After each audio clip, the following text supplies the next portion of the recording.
Sunday School teacher, I'm glad that you've joined us for our time of preparation. We are looking at the lesson for Sunday, July the 8th. This Bible study is probably the most famous of all of David's events. Probably, maybe even more so than Goliath. So, we're talking about David and Bathsheba. So that's what we're going to be looking at. The title of the lesson is Accountable. And the point is that God holds all people accountable for their sins. The focus of the Bible study is on the message of David, of Nathan to David. And so you're going to need to just tell the story, and I've put that in your notes. Instead of going back and reading the David and Bathsheba part of it, just tell what you see there in the introduction and background. And that is that we know that King David and the nation of Israel had been at war with the Ammonites. The battles and the ultimate victory serves as the bookends for the narrative of David's shocking moral failure.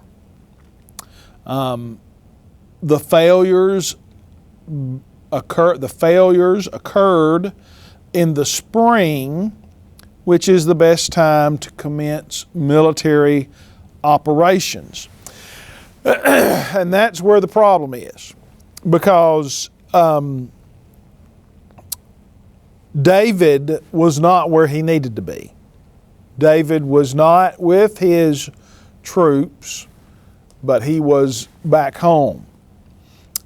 He stayed in Jerusalem rather than leading his army. And so that's where he got in trouble. So what I'm saying is you need to tell the story. There it is, David and Bathsheba, 2 Samuel chapter 11, all verses 1 through 27.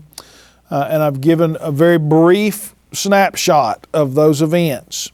Verses 2 through 5, while walking on the palace rooftop. Verse 1 tells you the problem, and that is that he was at home and he shouldn't have been. What is it? The idle hands or the devil's workshop. And that's what we see here. While he's out strolling, he sees a beautiful woman bathing near the palace. He sent messengers to get the woman, and they slept together, and she became pregnant. And then in verses 6 through 15, we find out that she lets him know that she's pregnant. In other words, she sends a message. And so somebody knows. In an attempt to cover up his adultery, David brought Uriah, the husband. And then if you go to the end of the chapter, the end of the whole book of 2 Samuel, the great warriors that are mentioned there, Uriah is the last name.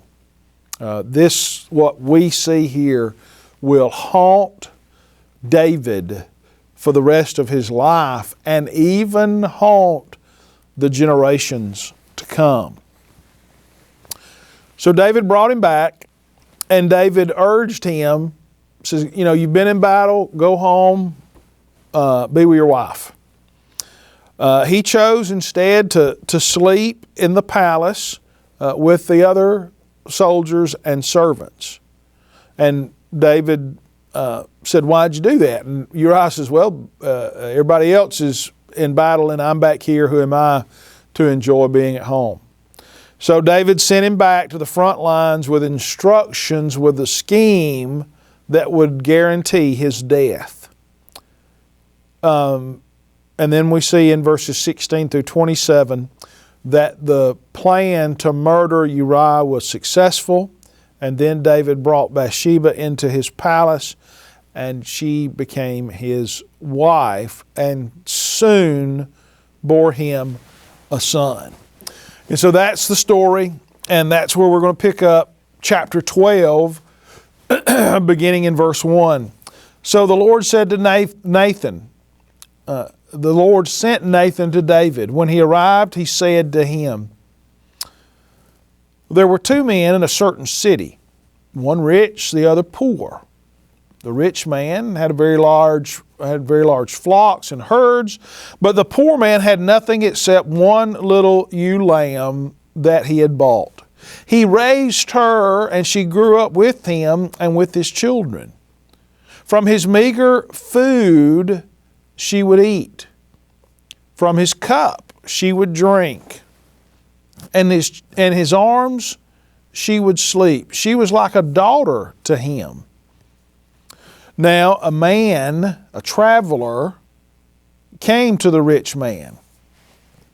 But the rich man could not bring himself to take one of his own sheep and cattle to prepare for the traveler who had come. Instead, he took the poor man's lamb and prepared it for the guest.